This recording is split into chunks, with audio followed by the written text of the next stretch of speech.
Hey guys, I just wanted to show you how to remove the cover of the Husqvarna Automower 265 series.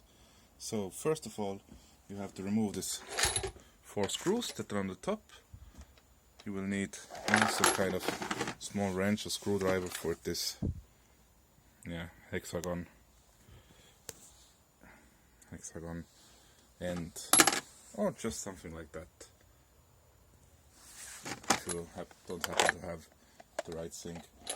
So that's the easy part. I have already done this, and now when you want to remove it, you have to disconnect the cables that are connected to these sensors here and to this stop latch. So you just can pop this up. As you can see, I already disconnected those of mine, as I actually already cleaned mine. Just wanted to give a small hint to everybody how to do it. So that's pretty easy, disconnecting those.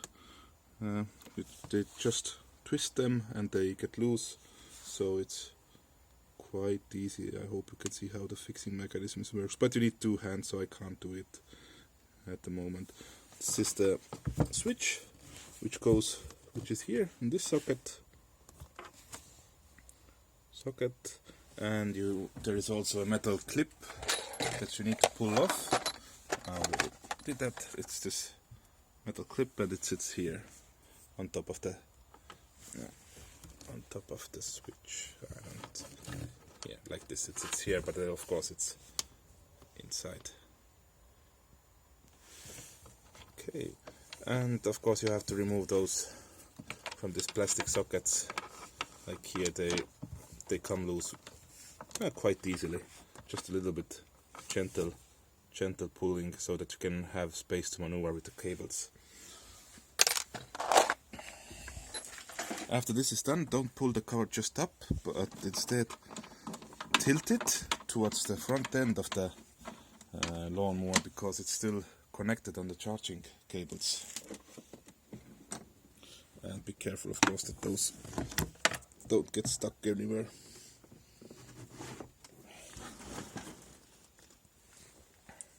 So as you can see, here's the charging cable. If you want to disconnect this one to completely remove or clean the cover, you need just again a Torx screw end. I think it was the Torx screw.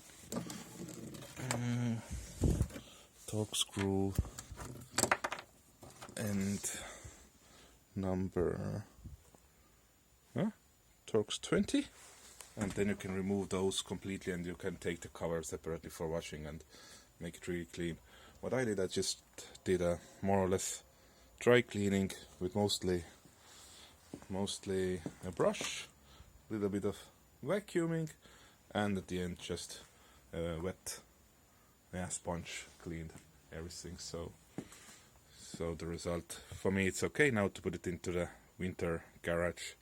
And be sure to keep it in warm place so that the battery doesn't die with -degrees. So thanks for watching.